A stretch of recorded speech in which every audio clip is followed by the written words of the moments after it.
Well, that sucked. Well, that's the show, everybody. Thanks for watching. Subscribe. See you guys next time. Oh God.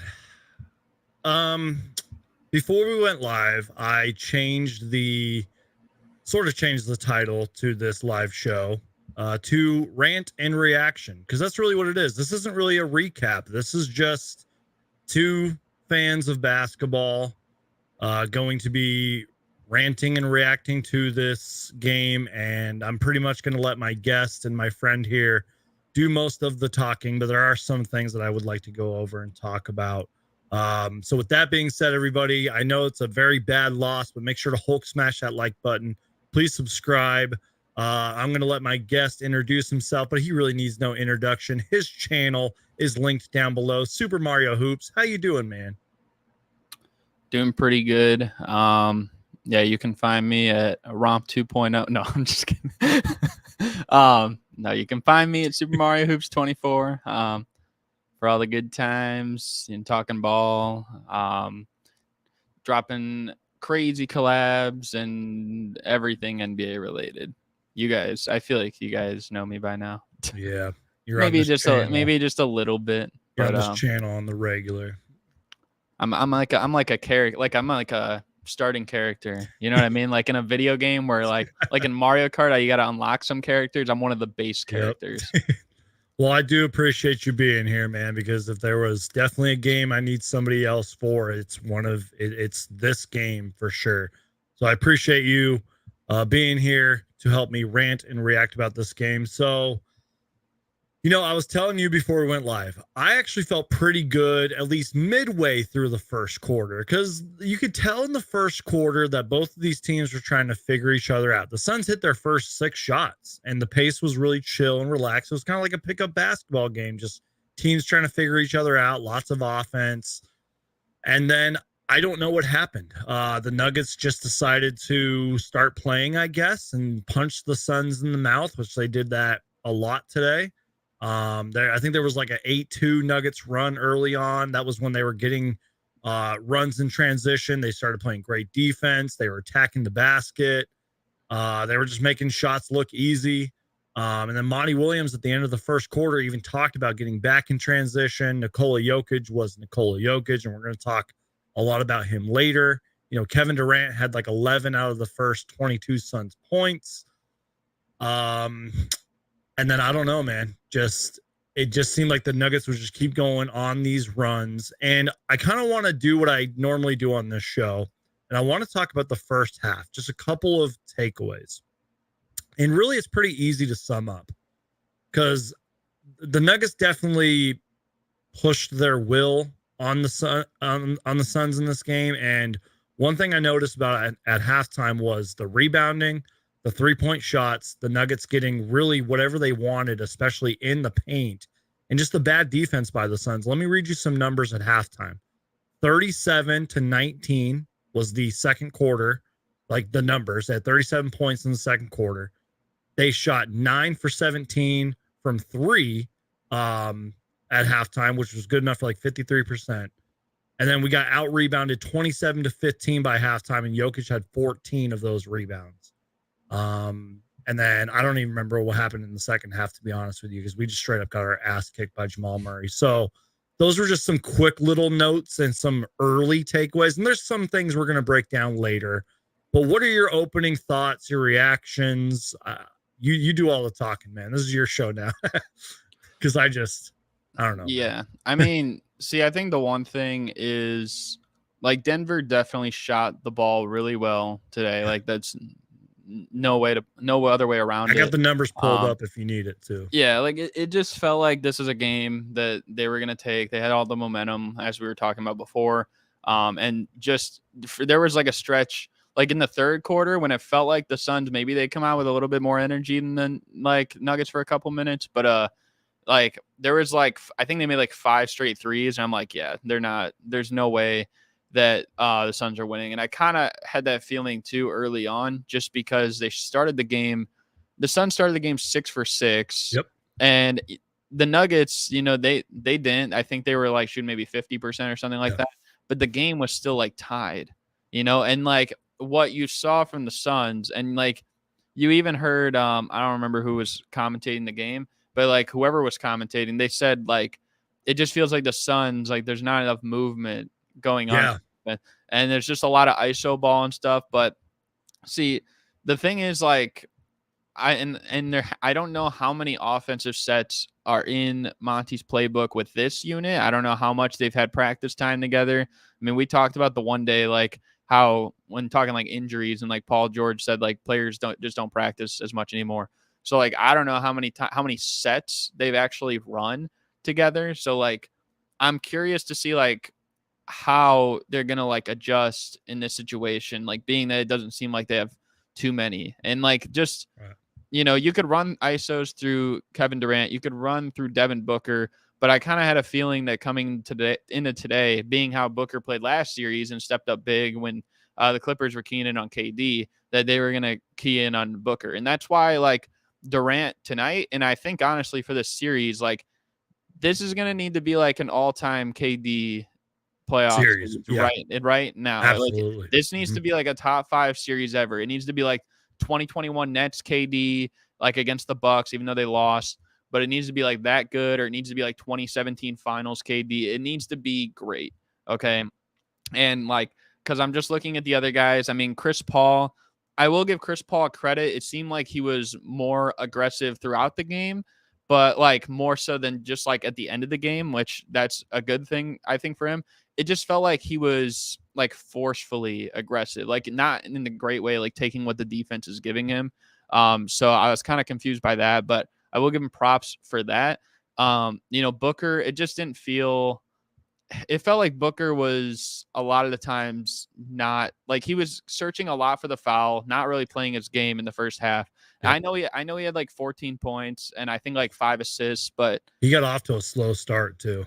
in my opinion, he didn't have a great first half. Yeah. And Deandre Ayton, in the great words, in the words of the great Mike Jones, head coach in Indiana basketball, that man must not have passed PE9 boys because he looked scared to get the ball when they had little guys on him, Yep. when they had like whether it's KCP guarding him or Bruce Brown or something like that. It's We're like, gonna react dude, to a play in a second, but keep going. it's like, dude, demand the damn ball. Yep. Like you got to demand the ball, and he just wasn't. And I get it. Like maybe you got to defend Jokic as well. The first 5 minutes of the game, I thought he did pretty good, and then the rest of the game, it did not seem like that. Like I think Jokic started off like 1 for 6 or something, and he finished the game like 8 for 15. So I mean that just tells you like right there. And then on top of that, like Jokic, again, in the great words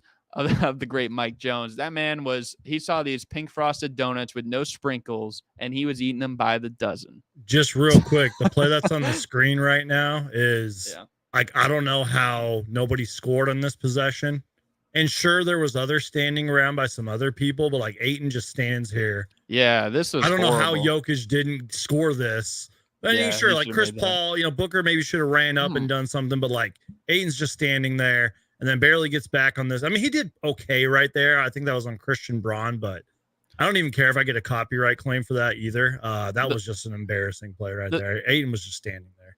The thing is too, like, and I get it, like Durant, I know he had 7 turnovers, which is a lot, but to me, honestly, it felt like there wasn't much there tonight other than him. That might just be me, but it felt like he was doing everything that he needed to do as a scorer, and he shot well, 63% from the field, 33% from 3, didn't miss a free throw. I think he might be the only player on the team that shot above the team's percentage in every category, and it's Kevin Durant. Okay, like he's taking the most shots on the team. He's the number 1 option. So he's doing all this at an efficient level. But on top of that, he needed to piggyback up on what Ayton was not doing because he wasn't rebounding the ball. Like literally, he had 2 offensive rebounds tonight. Ayton did, and Durant had 14 points, 7 rebounds, 7 for 11 shooting. Durant had 14 rebounds and 29 points. So, and on top of that, he had 3 blocks. I think all in like the first half too, which was when this was only a game. One of those was a great chase down block too. I will say that about KD. Yeah, but great like chase down block. You would expect your center to be the rim protector. And I get that was a chase down. That's different. Yeah. But the other 2 times, they were around the rim, around the basket. And like you would expect your center to be there in that situation. The one time Ayton just stood there, he didn't get off his feet, and Durant came over out of nowhere and like just blocked it. I don't know if you remember. Thank you for saying that too. Just real quick on Ayton, I saw a lot of Ayton, like he would contest the shot, but he wouldn't jump.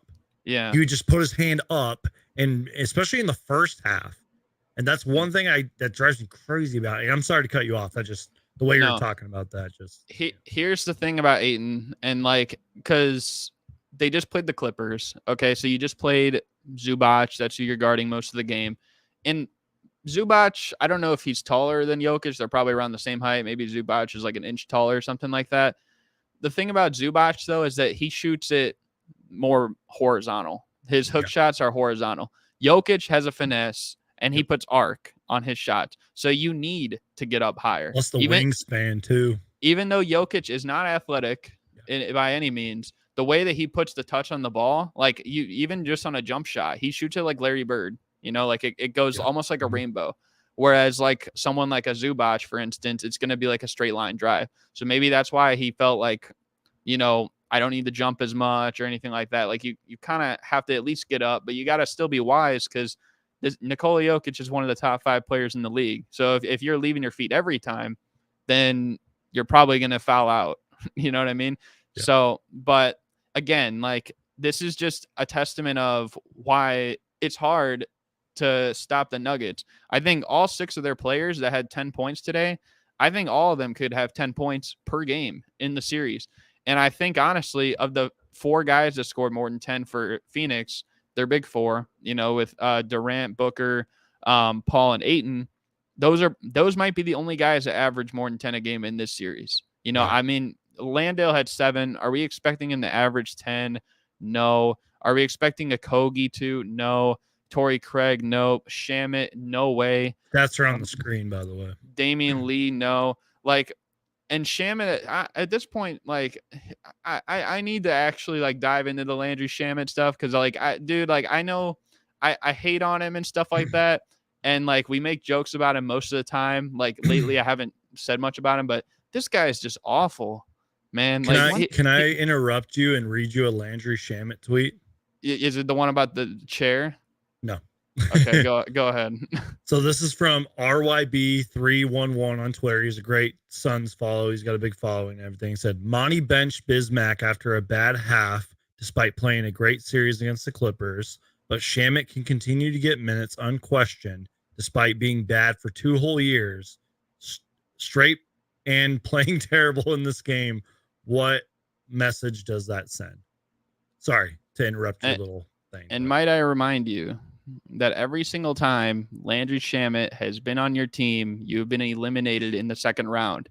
I don't know if it's just because every single coach wants to play him big minutes that they shouldn't, because the Nets played him more than they should have. The Clippers played him more than they should have. The Suns last year, he played more than he should have. Like maybe not the Sixers because that was kind of different. He wasn't as big then, but like, or the Clippers, my bad. But they didn't have a chance. But like the point is, like, I don't know. You gotta just take the rotation more seriously. Like you can't have him in there. He gets you 3 points. Kenny the Jet Smith talking about him saying like MPJ shooting over him. It's like shooting over a chair. Yeah, I heard that. So that was like what I was gonna say is like he doesn't guard anybody. What does he do? 14 minutes. He had 1 3, 1 assist, 1 turnover, 2 fouls. And that 1 3 was actually a nice pass by Ayton. It was a nice little kick out pass to him. But yeah, that was like, I don't know, man. I don't know. You just like you can't rely on him. And so I'm looking at again like the Nuggets, and I said this to myself like while watching this, I'm like, man, it's gonna be tough because like the Nuggets have 4 guys that can get you 10 points per game, and they have 1 that can get you 20 and 1 that can get you 25. Whether that's Jokic or Murray, it might depend on the series, but I think you can throw Murray as a potential 25 point per game in the playoffs, or it's going to probably be Jokic going for 25 and Murray could go for 20. I'm looking at the Suns, Durant and Booker, both of them can definitely get you 25 a game. Ayton and Paul, they can at least get you 10, maybe 15, but like these other guys are not they're not gonna be averaging 10 a game. It's just Sports not Center even posted about DA standing back and watching them. That Ayton clip of him watching Jokic like 3 straight boards was absolutely embarrassing. Lost the game in the second, or lost the game in only the second quarter. Yeah, it's weird too, because you were kind of saying something earlier about like there were kind of stretches throughout this game where like it was either tied or like whatever the case may be, like the Suns would go on runs here and there and the game was kind of close.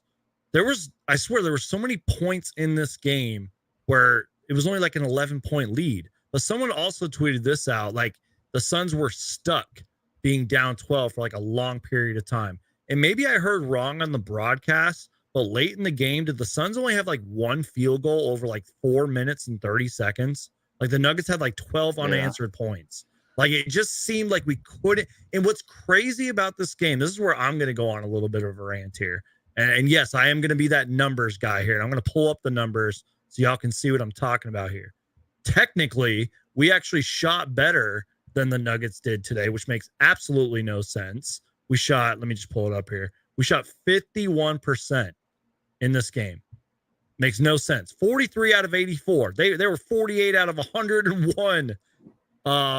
And you've heard me say this so many times on the channel. I hate that the stupid NFL thing keeps popping up every time I scroll my mouse, but you've heard me say this so many times on this channel.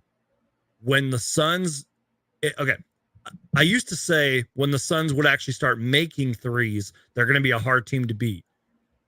Now I'm saying they just need to start launching threes. 23 3-pointers attempted. They only made 7. That's like unacceptable in today's NBA. You know what I mean? Yeah. And I think in the first half, they also struggled with that. Like, I don't know what is going on. Like, are we not a 3-point shooting team anymore? Are we trying to go back to the 80s and just do mid-range them to death, which I think we're shooting like 71% from mid-range this in playoffs, but I think it's just the fact that like you guys have 3 of the greatest mid-range scorers in NBA history. Exactly. But at the same point, like the mid-range game, take it from a Bulls fan who has 2 guys who love shooting mid-range shots themselves, and one of them is arguably the master of the mid-range as they introduced him in the All-Star game this year, and the other guy, when healthy, is usually not too bad at it either. But look where that's gotten us. I mean, and I'm just saying that like as in that style of play. I mean, Chris Paul for his career is like about 37% from 3. Kevin Durant's about 39%. I think Booker's like 36% or something like that. Like these are guys that can shoot threes. And I think like maybe that just needs to be more of the point of emphasis, but like, I don't know, like maybe some of these other guys, like not so much. Like Booker's only taken, well, he only took 1 3 tonight. He didn't make it. Like, I don't know if you remember, wasn't there like a 4-game stretch from the end of last playoffs to the start of the Clippers series? I think he only made like 1 3. Dude, and that's my point. Like ending the season and even in that Clippers series, just it's like Booker and a few other guys are not getting their threes up. I don't know what's going on. Yeah, and it doesn't help that, I mean, I know he didn't play many meaningful minutes, but it doesn't help that Damian Lee, like all he's there for is to shoot, and he goes 1 for 4 too. I will say though, in all fairness to Lee, there was 1 3 kind of early in the fourth quarter that he made that I was like, oh, maybe we're still in this game. But then after that, you're absolutely right. It was like 1 for 4. Yeah, but he cardio and just that's the problem though. And again, Romp was right on this. Like Damian Lee shows flashes of what he can do, and he was really great at the first half of the season, and then just completely fell off. And then even in this playoffs, you and I have talked about it. He goes in there, hits a 3. And then that's it. I just like, and I saw, I wish I remember who tweeted it. I saw it on the timeline, but I don't remember who tweeted it. But someone said like, yeah, Aaron Gordon's not going to do this every game. I don't know why he couldn't have similar games to this personally. He averaged 16 per game. Great tonight. 16 per game on the season. And if I'm looking down the line, like, okay, this season around the rim, the Nuggets had the second best efficiency in the league. The Suns had the second worst efficiency in the league. So I don't know how the most athletic guy on the court, because let's face it, he is the most athletic guy on the court. Like, I don't know how that guy can't dominate more when, I mean, yeah, he shot 3 of 4 from 3. That's not going to happen every game. But from 2, he shot like what, 6 for 9? That's 67%. Yeah. He could do that every game. And again, like, Jokic dominated the glass. He didn't really dominate much of the glass. He had 6 rebounds. I think that's lower than the season average. Jokic, in a way, didn't really have a great game despite like the numbers and the rebounding. Yeah. That's what's crazy about this game. Just sorry to interrupt, but I just wanted to throw that out there. No, I mean, yeah, I think statistically he was great and he dominated on the boards, but we didn't really get like a Jokic performance, I just think too, like, and even like KCP could play better. Michael Porter Jr. could play better. He had 11 tonight. I think for the season he averaged like 18 or 17. Yeah. So like, these are other guys who didn't score as much. Now it's made up for partially with Gordon and mostly with Murray. But again, like, I know like the Suns fans are like still about the 2021. They're like, oh, well, if Murray was healthy, and like all the Nuggets fans and stuff trolling, but like, even though that series might not have been influenced that much, like, the point is, like, this guy rises in the playoffs more than he drops. So I expect him to be one of those playoff risers more than a lot of other guys. Like, he averaged like 20 per game in the season. Playoffs, I'm expecting 25 out of Jamal Murray personally.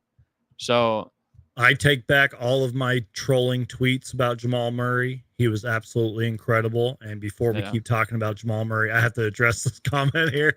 3 is greater than 2. We could have the dream team and still lose, only shooting mid-ranges. Exactly. That's what I'm saying.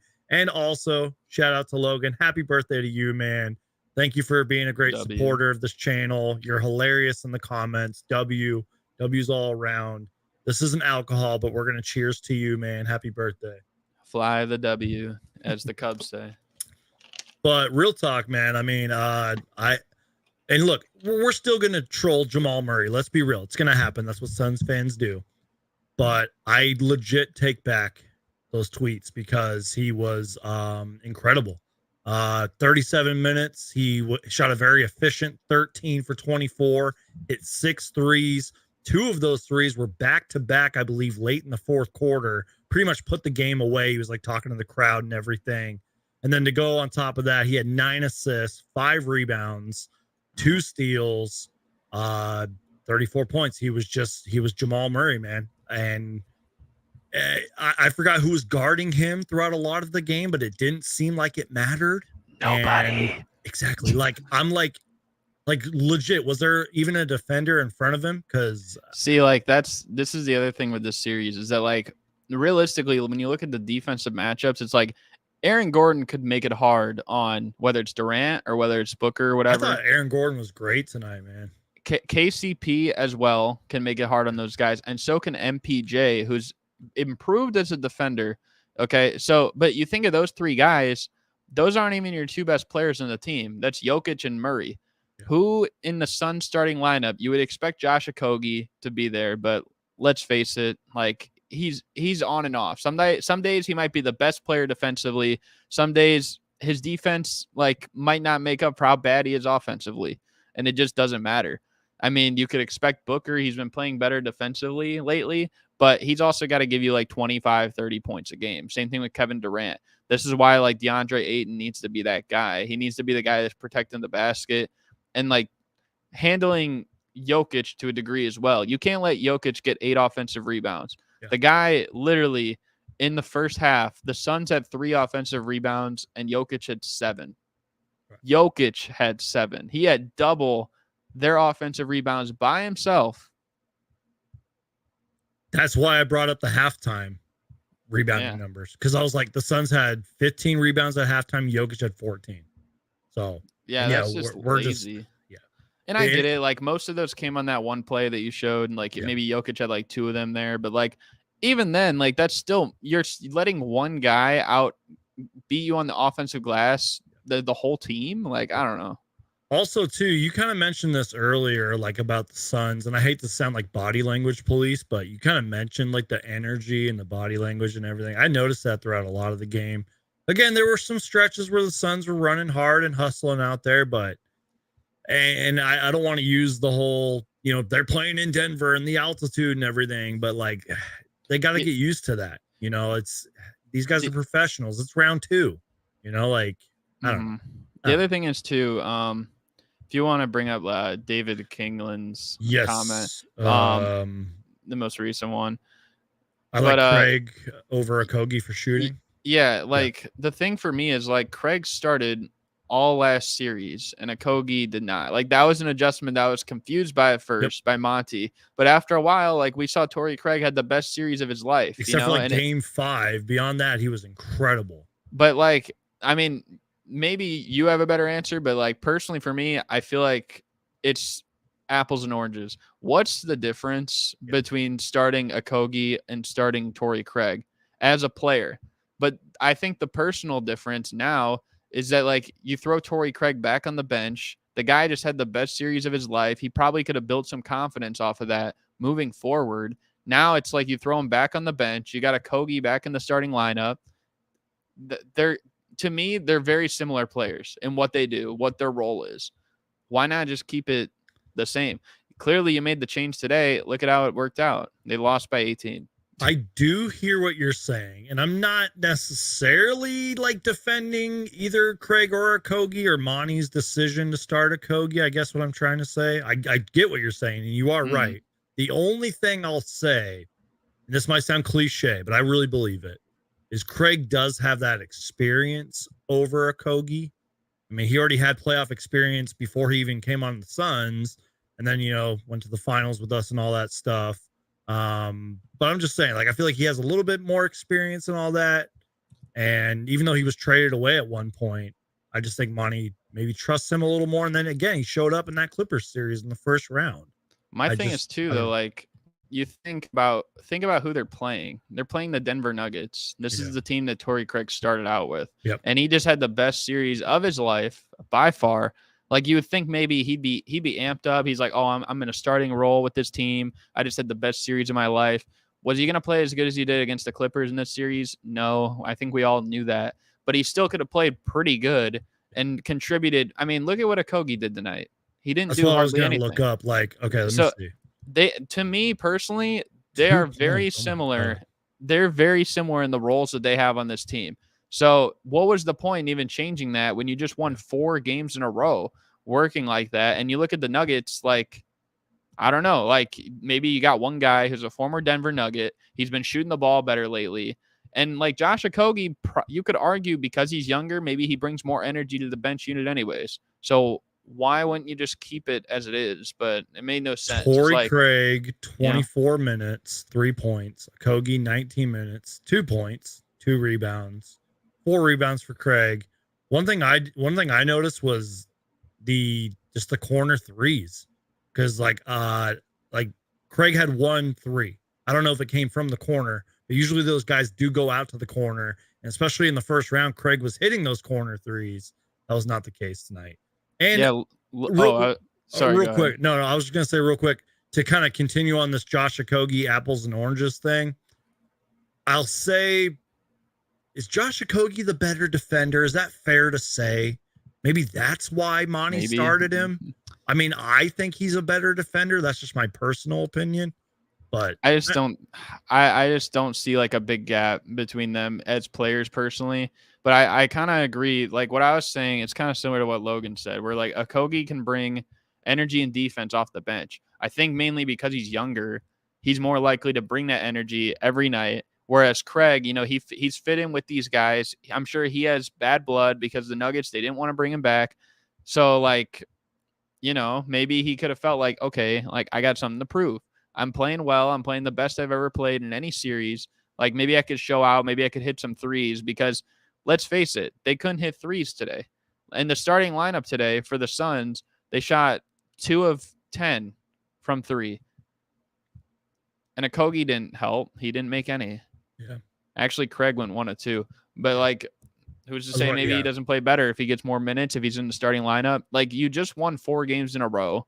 And given that he has experience as well, and a lot of these guys, like, I don't know, maybe I'm crazy and just thinking that, but that's just kind of like what I feel. It's like you didn't need to make a change, Right. you know, and it just felt like unnecessary.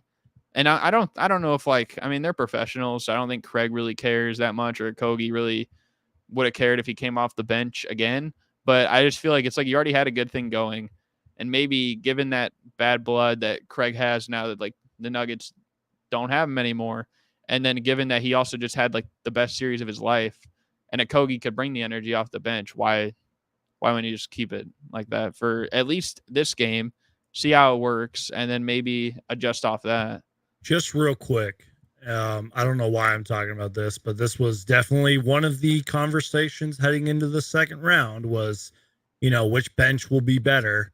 And before the Suns waved the white flag, I mean, I think Bruce Brown outscored us, or at least outscored the bench. You know what I mean? He had Bruce Brown had Is the 14. best bench player in this series, and he will be. And before we waved the white flag, Craig had 3 points, Shamet had 3, and Lee had 3.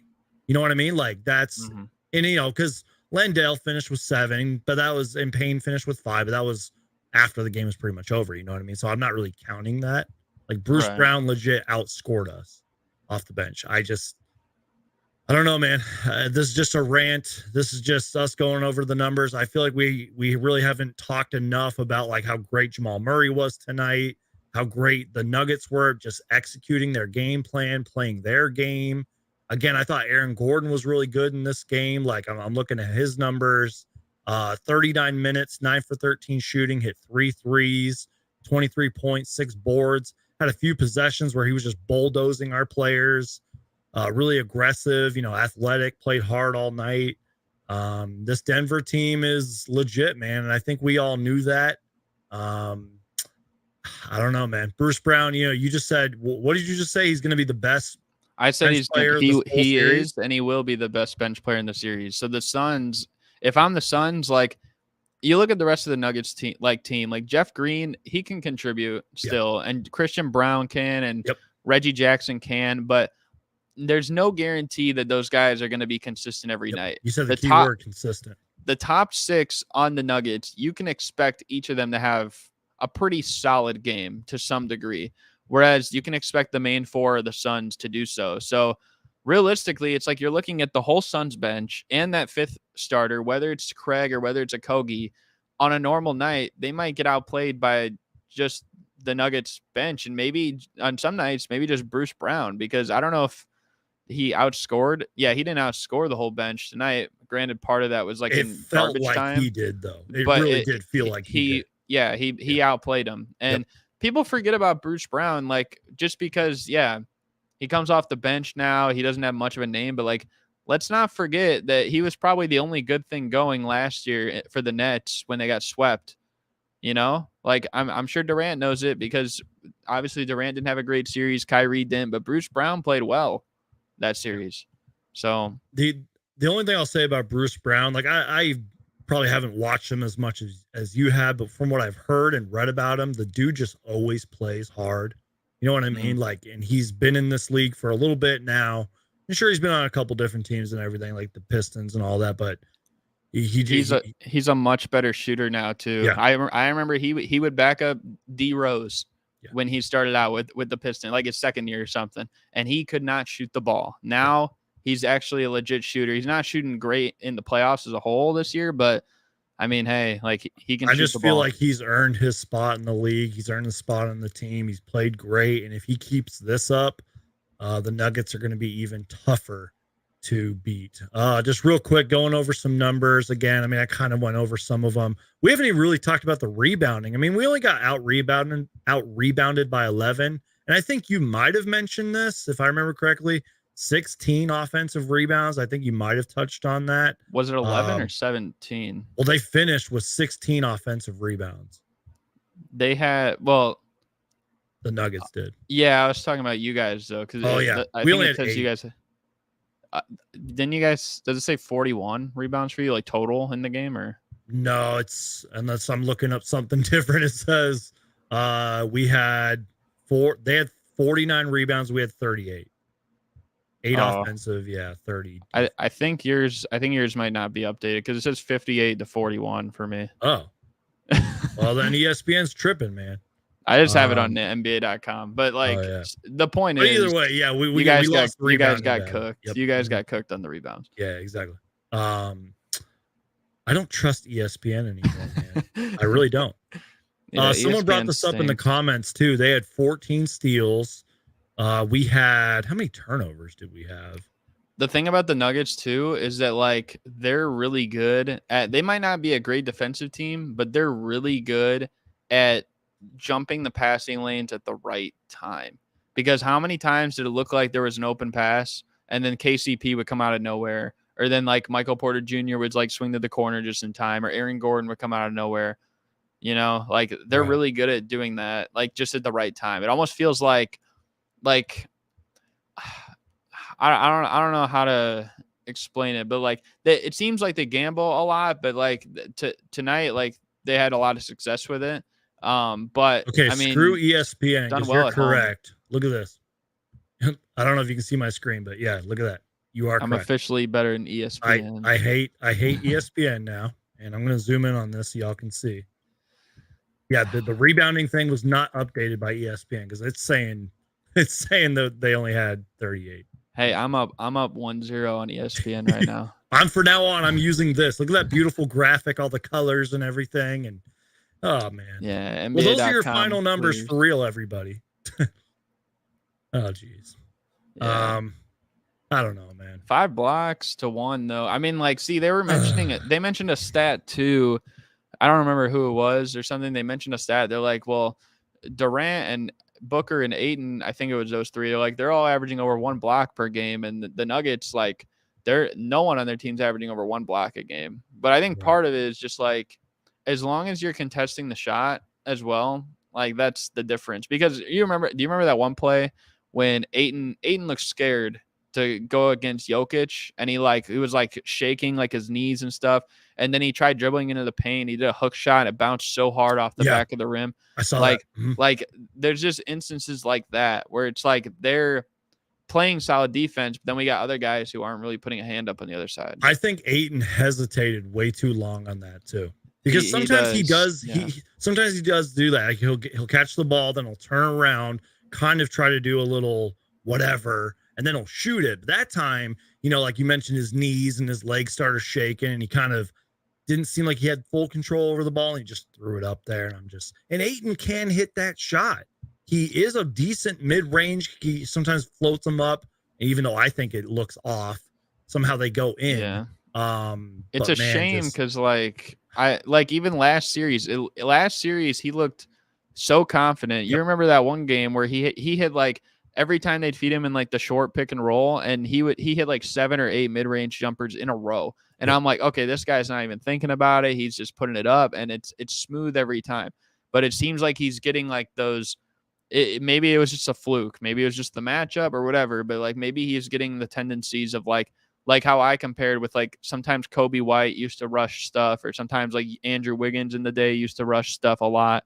Like it seems like it hasn't left yet, Right. and this is his 5th year in the league. Like you're the number 1 overall pick. It's not just your 5th year in the league, but you were the number 1 overall pick. At this point, like you gotta be confident in yourself as well. Yeah, and I always use the word hesitate. I don't know why. I just think he hesitates too much. And also because you were talking about him being the number 1 pick and all that stuff. For me, it's also I'm just making sure this looks correct on my side of the screen. Yeah, okay, it does. My whole thing is just he was arguably the best player, before we got to the finals. You know what I mean? Like leading up to the finals, he was arguably the best player. And it's the same conversation. I mean, every Suns podcast that I listen to, it's the same conversation. Ayton's great. Ayton shows flashes of this and that. Ayton this and that, but there's just no consistency. It's an effort thing. You and I have talked about it. Every guest I've ever had on this channel and I have ever talked about it. It's just effort, consistency, like what we're watching right here, man. And again, there was someone in my comments saying, "Oh, well, Devin Booker was standing around." Okay, well, DeAndre Ayton was right there. You know what I mean? DeAndre Ayton, I believe, started the play on him too. Exactly. And again, there was a recovery play where I think Christian Braun drove it up, but still, like that, this play is unacceptable, man. Like you can't do that. This is the playoffs, dude. The thing is too, like, oh, go ahead. Sorry. I was just gonna say last night, I think there was like a hustle play with like the Kings or whatever it was. Like that's the kind of hustle and effort we need to see. Guys diving on the floor and everything. Like, I don't know. This was just such a disappointing game. Disappointing effort by DeAndre Ayton. I don't care what the numbers say. And really just a disappointing game for the entire Suns team, man. We haven't even talked about KD and Booker that much because even though they both had like 29 and 26 or whatever it was, just didn't seem like it mattered. Yeah, the thing is too, like at first, you know, when Ayton was first drafted, like straight out the gate, like we saw like Luka was better and we saw Trae Young was better. Then eventually Shea came into the mix, and then now like you see Jaren this year, he's an all-star defensive player of the year. What Jalen Brunson's doing, what your boy Mikal Bridges is doing now in Brooklyn, what Anthony Simons is doing, what Mitchell Robinson did in the series against Cleveland.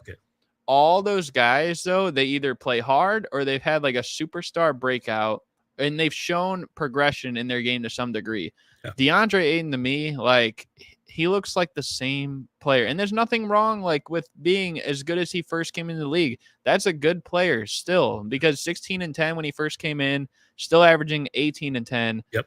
Okay, like shooting around the same. Okay, shows flashes on defense. You're still a great player, but still a great player. You would think that the number 1 overall pick would show evolution. And yeah, exactly. And all these guys below him, like I'm starting to think he might not even be like if you did a redraft, he might not even go top 6 or 7. I'm starting to think that.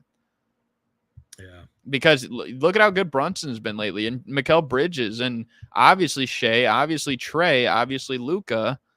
You know, like probably guys we're forgetting about too in that draft. Simons, obviously too. Yeah. Like I like Anthony Simons a lot. There's just a lot of guys that have shown progression, and maybe that came from nothing, and now there's something big, or they're going to be something big next year, the year after. Like we can count on it because they've shown that they can get better.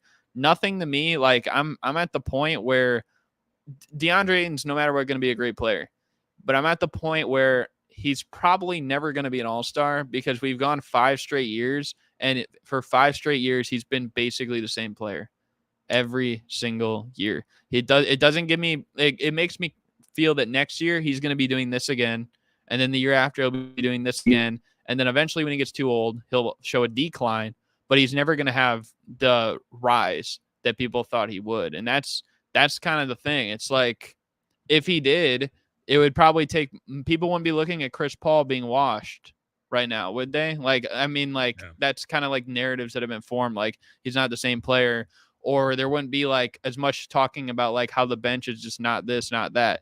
If DeAndre Ayton was as good as he should be right now, the Phoenix Suns should have no problem winning this series. But he's just not that player right now. And I'm sorry, that was, I guess, like, didn't think I'd be doing a big rant here, but I mean, why you're on the show, man. I gave you permission to do it. That's just the reality of it. It's been 5 years. He hasn't developed as a player. And like, I hope maybe he shuts me up. I mean, like, other than those, I mean, he had a good first 3 rounds to the playoffs in 2021. I wouldn't say that it was necessarily like proof that he was evolving, though. He played better than normal, but it wasn't like a huge stepping stone from what he did either in the regular season. He just seemed like the most consistent player. So yeah, like, I don't know. Yeah. I mean, there were some moments in this game where he was okay, but it's like that's stuff where Ayton should be doing that in his sleep. You know what I mean? Like, he can average 18 and 10 in his sleep. And then just real quick, maybe I'm going on the other side of the street with this. Like, I don't know DeAndre Ayton as a person, but I think he is overconfident to a fault. I don't know if you heard his media thing the other day where he was like, oh, I don't know what you guys are talking about with my motor. I run on Tesla battery. I'm dominating. Like, I get why he's saying it. Like, if I was 7 foot whatever and 250 pounds, I would probably be talking shit too, but like, he's a little too confident. You know what I mean? And Look, I've said until this he a gets on the million court. times. I've said this a million times. I'm his biggest believer, but I'm also his biggest critic. Tonight, I'm being a big critic. Deandre Ayton, you have to be better. You just absolutely have to be better. No more standing around. Show some damn effort. Command that damn ball. Even Shaq said that tonight. I don't normally care what Shaq says, but he's like, command that damn ball and dunk it down. Don't skyhook it down. Don't float it in. Just dunk that ball down, man. And then I think we talked about this earlier. There was like one play where he had like I think it was mismatch. It might have been on Bruce Brown or somebody on their bench who was smaller than them, and he missed the shot. He backed him down, and the defender pretty much locked him up, and he just threw it up and missed it. I just be better, DeAndre Ayton. Just be better. See, the thing is, like with Ayton, like it gives me like they're not the same type of player. They don't play the same way, but it makes me think of like Andrea Bargnani a little bit because this guy, like when he came in, he was the first overall pick, and maybe not like as much hype because Ayton didn't get much hype either when he first got drafted. So honestly, in that respect, there shouldn't be as much pressure.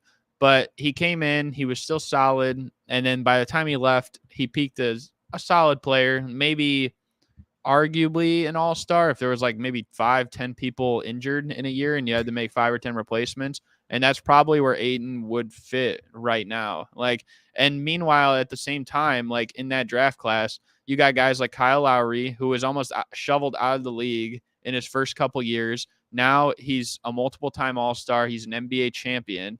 You got guys like Paul Millsap, who was almost not drafted, and then he came in and showed out. Guys like Rondo weren't even picked top 20. You know, like PJ Tucker was out of the NBA for like 5 years after his rookie year, and then he had to come back and work his way in. But all those guys probably had more successful careers than him.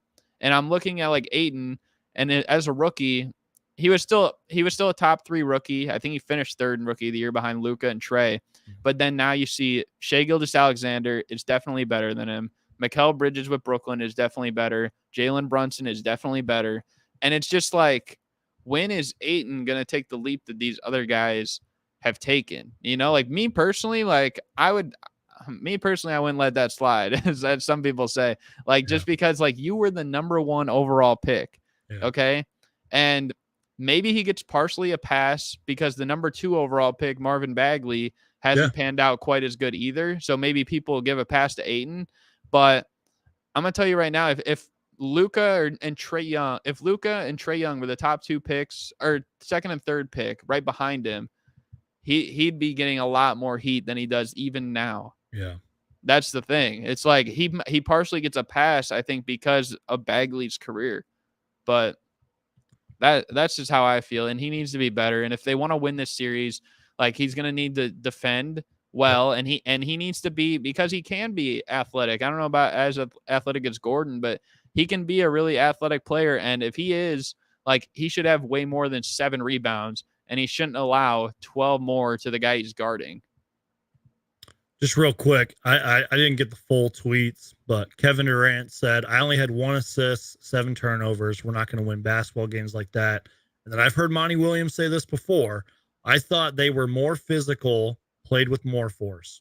I've heard him say that a lot this season. And just real quick, a couple of comments I wanted to address here. The Nuggets took 17 more shots than the Suns. They did that a lot in the first half too, I believe. They took a lot more shot attempts, especially threes in the first half. But if we are going to shoot mid-range, it has to be efficient. Exactly. And we must limit turnovers and opponent rebounding. And then just real quick, I'm still stuck on Payne and Ross needing minutes. 2 guys that bring swag and shot-making ability, and with campaign, a little bit of playmaking. Just real quick on campaign, I'm not defending Monty Williams here, but he is coming back from an injury. Just throwing that out there. I think that's kind of getting a little overlooked. I mean, it's not like, yeah, he's obviously able to play. He did play, and he's looked okay a little bit here and there, but like, I don't think he's 110% campaign yet. Just saying, not defending Monty, but just kind of telling Suns fans to remember that. And then real quick, just one more comment. I'm not saying Ayton doesn't do this every night, because I'm sure he works his ass off and everything, but shaking my head, if I was Ayton's height and was offered even a fraction of his max, I would play my heart out every single night. Exactly. Yeah, like the thing to Yeah, like backcourt highlights that I don't think this loss should be blamed on Ayton. I'm Yeah. not blaming Yeah. the No, we're not loss really. on Yeah. Ayton. I'm No. just saying like where the Suns would be right now would be they would be at a much more confident place as a whole. I think if Ayton had taken that step that he should have by Plus, now. Ayton would be getting more All-Star votes. He'd be like in the top 10. I get it that Luca and Trey and I don't even know really about Trey, but at least Luca is like a superstar. And Trey Young and Shea, these guys are all stars. Probably Mikal Bridges next year. Can he at least be all-star caliber as the number 1 overall pick? That's all I'd ask out of him because he hasn't shown much growth. And if he did, then I feel like the Suns would be in a much better place. This guy would dominate the glass. He'd be playing athletically. If that's a word, athletically. Yeah. Yeah, he'd be playing more athletic. He'd be a solid defender by now. Michael Porter Jr. has shown more defensive growth than him, and that guy couldn't guard a parked car when he first came out, and he had a bad back. Yep. So I fell in the draft. Yeah, and that should say a lot too. Same draft as Ayton, by the way. And I'd probably take Michael Porter over Ayton. I'm sorry, but I probably would. Wish you could go either way. They're both up and down, but yeah, okay. You know what? I'll give that to Ayton. I won't go that far, but it could be that almost just tells you that the Suns need to win this series. And you guys, if just Deandre, oh, sorry, go ahead. I was gonna say, even though we are trashing Ayton, this isn't 110% Ayton's fault. It's not. This was a team loss. Kevin Durant, like I said, he had 29 and whatever, but like it didn't seem very impactful. Booker was not the player he was in the first round series. Booker had a bad first half. Yeah, this was legit a team loss. And now, Chris Paul, like Ayton I said, gets a little blame for it, but I don't know. Yeah, Chris Paul, like I said, he was a more aggressive, and I give him credit there, but it didn't feel like he was taking advantage of what the defense was giving him. Like it just felt like he was kind of just like hero balling it every time he shot the first 3 quarters, which I mean, I don't know. Like you can't really rely on that. And I mean, that's kind of why I'm concerned. Like they said, this is only the 14th game that they've played together. And the bad thing too about it is that like you look at the last series with the Clippers and the Suns is that like the first 4 games of the series, it was a 5-game series, but the first 4 games of the series, there was only 1 day in between every night, like to rest or whatever. Yeah. More times than not, like they're probably going to give you that day just to rest, especially in the playoffs, because they don't want to risk someone getting injured. You're probably going to practice very little. You'll be watching film, maybe doing a light like walkthrough or something like that. But how many of those opportunities have we gotten? Like with this whole team, with Kevin Durant, with Ayton, with Booker, with Chris Paul, and that's the thing. So that's actually why I'm optimistic about next season. God, like if we stay healthy and everything, let's say KD, Book, and CP and Ayton play like 70 games out of the 82. Like I'm excited for next season. You know what I mean? Just real quick, bringing up your point about the days off and the playoffs and everything. So we only have 1 day off before game 2, which, you still have time to kind of make your adjustments and everything. But we have a couple days off after game 2. We don't play till May 5th. So that's like 4 days, and we got 1 day after. Then it's pretty much 1 day. But if this does go 7 games, they'll have 3 or 2 days off before game 7. Just wanted to bring that up real quick. I just don't know how many how many sets. I feel like more times than not, come playoff time, you're watching film, you're seeing how you can correct your mistakes. Then maybe you'll walk through it on the floor. You'll do some like drills, some light shoot around, whatever. Yeah. Like I feel like come playoff time, you don't want to risk going hard. You don't want to risk an injury. And being that they only had 8 games together in the regular season too, and let's face it, they didn't really play much other than like you guys played my Bulls. You played, I think, the Hornets. You played Dallas. I mean, that's 3 bad teams right there. And then you played this Nuggets team like twice, but they didn't play their guys really. I believe in either of them. I think maybe one. I think Jokic might have played, but a lot of other guys didn't play or something like that. So it's not really indicative of what could be or something like that, if that makes sense. So that's kind of the hard thing, and I don't know how they're gonna go about it. But like you even said, like you've said for a while, like I know how the media is gonna react to this season. I know you're talking about next season; it's gonna be different. I think next year it will be different because having a full year under your belt is important. Every year in history has shown that you need to have a full year under your belt, playing Preach. consistent ball on the road. The only two teams that are in this Western Conference, I believe, that have a winning road record are the Kings and the Clippers. And the Clippers are already out, and you got to give the Suns credit for knocking them out and stuff too. But at the same time, it's like, I don't know, like this Nuggets team too, they've also been super dominant at home. That's also been a trend with every NBA champion. And I've even said, like, I know the media is going to twist it and they're going to be like, oh, KD joined a super team and now this is what they got. CP0, he still can't win. And they're going to say that all in the offseason because they're like, oh, well, they got KD and like still couldn't get it done if they don't win. But I've told you that I don't think it's like a failure. I'm using Giannis. I don't think it's a failure if they lose to the Nuggets. Because to me, the Nuggets all year long have been the most consistent team. Now, the last like week and a half, 2 weeks of the regular season, it seemed like they kind of like bored. They got bored, they gave up, and that's what made me nervous. But when I saw them come out, and I told you in game 1 against the Timberwolves, Mike Malone said we had a great week of practice, everyone was locked in, and from that moment, it told me like, okay, maybe they were just kind of like sleepwalking through it, and they basically took care of business against the Wolves, and they took care of business tonight because they came out as the more ready team. And I said this when we were on with Top Notch last time. I said they're going to come out more ready to play, probably than the Suns, and just like the Clippers did, and they did. So that's the thing. So I don't know. To me, this series is far from over. Like it's only one game. But if that were the case, it wouldn't be a failure to me. I'm sure most people are going to look at it a different way. But yeah, like right now, like this is like, I think I said last time, icing. Like this season is almost like icing on a cake.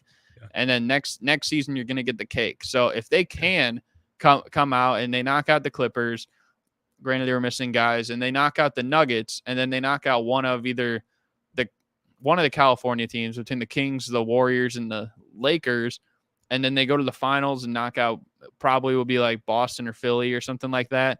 Like that's the huge, because then it's going to relieve so much pressure next year too. Yeah, no, I'm right there with you, man.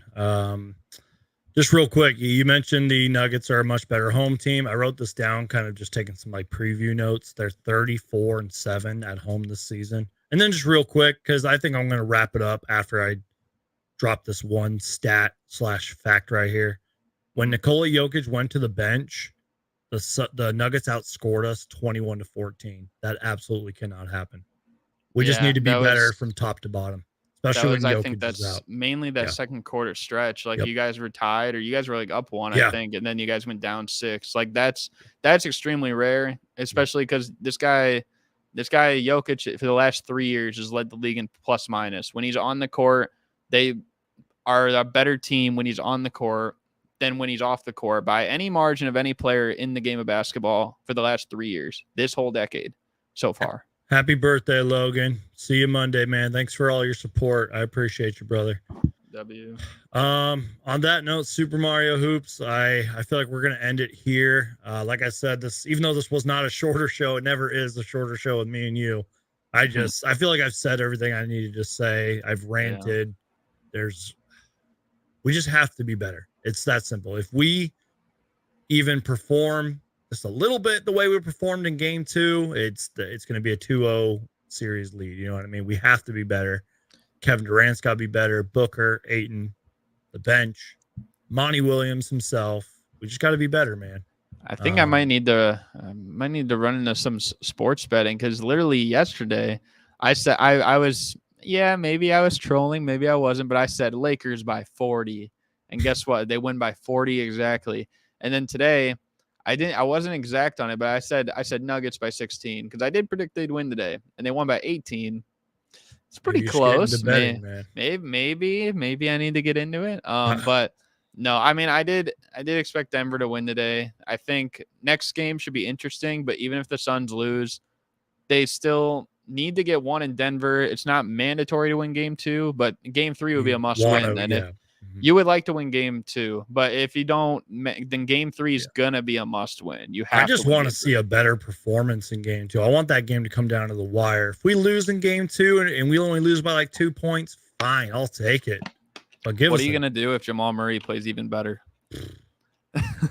I'll start tweeting out good tweets about him and stop trolling him and all that. That's what I will say. I think the worst scenario is if Jamal Murray is the leading scorer in this series and then the Nuggets sweep you guys. Oh, God. That's not going to happen. But I'm going to put myself on the spot here. If that happens, if Jamal Murray's the best player, leading scorer, and the Nuggets sweep us, I will buy a Jamal Murray t-shirt. Not a jersey, but a t-shirt. Nah, you gotta buy a jersey. You gotta buy a jersey. You gotta buy a jersey, bro. I'm greedy. Nah, you gotta buy a jersey. I'll buy a jersey and I will wear it in a video or something. That's a promise here. If that happens, that's why the Suns have to play better and win game 2. There's a 0.1% chance of that even happening. So it's gotta be a jersey. Can I buy one of those like replica jerseys that are cheaper? Nah, no shot. It's gotta be like a legit 100. Hey, I like that company, man. They're or Jersey Frost or whatever. I mean, they're cool, but they're cool.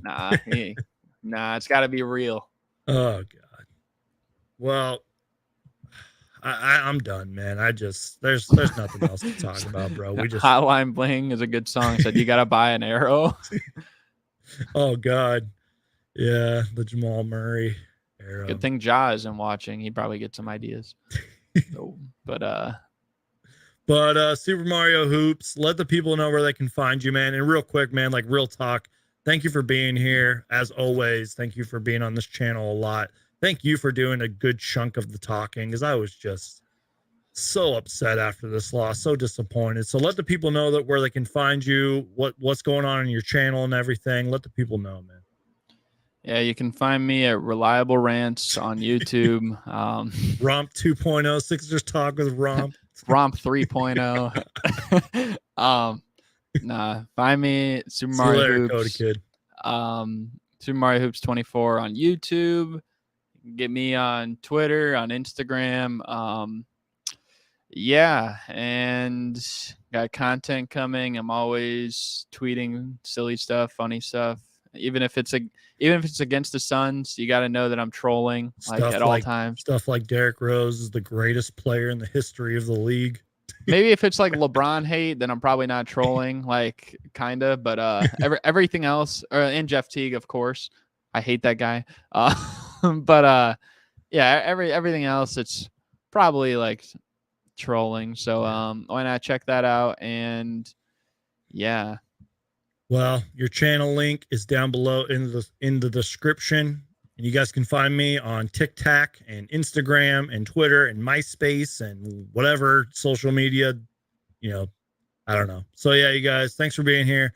Sorry if this rant reaction came off as negative, but you know what? The Suns got their ass kicked, and maybe that's what they need going forward. Hopefully we will see a better performance on Monday. I will be live Monday. Maybe Super Mario will be here. Maybe he won't. If not, y'all will see him again, definitely on this channel. So thank you guys for being here. If you guys were watching later and you made it this far, Hulk smash that like button, y'all. Thank you guys for being here. God bless you guys. Stay safe. And win or lose, no matter what, as always, go Suns. Peace.